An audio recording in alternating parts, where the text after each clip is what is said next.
गहलोत सरकार आकंठ भ्रष्टाचार में डूबकर किस तरह सत्ता का और जनता के पैसे का दुरुपयोग कर रही है, इसकी वानगी देखिए।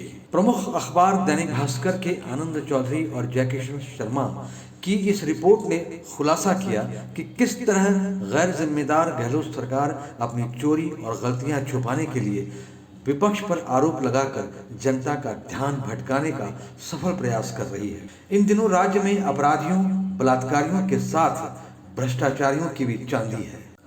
उदाहरण स्वरूप राजस्थान में ऑक्सीजन कंसंट्रेटर में हुई धांधली से ही अंदाजा लगा लीजिए कि जो कंपनी केरल को कंसंट्रेटर 32,000 में बेचने को तैयार है, वही राजस्थान को 50,000 रुपए में बेच रही है। चौंकाने वाली बात यह कि इस सौदे में 3 साल की गारंटी की शर्त जरूरी थी, लेकिन इसे इसलिए नकार दिया गया कि इसमें रिश्वत का मुनाफा नहीं हो रहा था। तो ऑक्सीजन कंसंट्रेटर ऐसी कंपनी से खरीदा गया जिसे मेडिकल उपकरण बनाने का कोई अनुभव नहीं था, यानी नमक मिर्च बनाने वाली कंपनी से, वह भी सिर्फ 1 साल की गारंटी पर। इस कंपनी ने इमरजेंसी के नाम पर चाइनीज कंसंट्रेटर सरकार को बेच दिए। और तो और नियमों की अवहेलना करते हुए जहां कंपनी को टैक्स का भुगतान सामान पहुंचने के बाद किया जाता है, वहीं इन कंपनियों को 12% जीएसटी दर से भुगतान पहले ही कर दिया गया, जबकि केंद्र सरकार ने जीएसटी दर घटाकर 5% कर दी थी। इसके बावजूद 12% का भुगतान किया गया।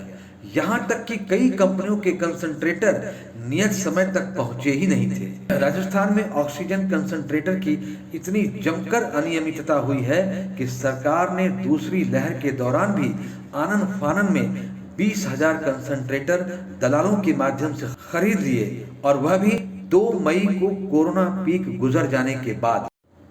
इस बार ये 35,000 के कंसंट्रेटर 1 लाख में खरीदे गए, जो अब अस्पतालों में कबाड़ के रूप में पड़े हुए हैं। बेखौफ भ्रष्टाचार की वानगी देखिए कि जिन कंपनियों से कंसंट्रेटर खरीदा गया है, उनका पहले से ही घोटालों में नाम आ चुका है।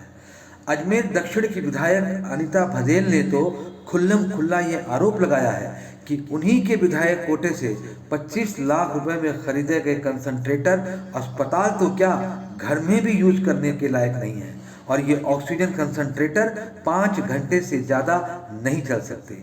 यही बात किशनगढ़ विधायक सुरेश टाक ने कहा कि मेरे विधायक कोटे से जो कंसंट्रेटर भेजे गए थे, वे इतने घटिया थे कि मैंने पत्र लिखकर उन्हें वापस लौटा दिया। दोस्तों, हमारा तो ये कहना है कि ये देशद्रोह से कम अपराध की श्रेणी में नहीं आता है।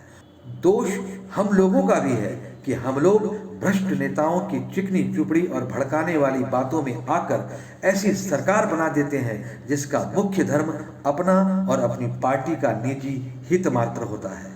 राष्ट्रहित से इन्हें कुछ भी लेना देना नहीं है।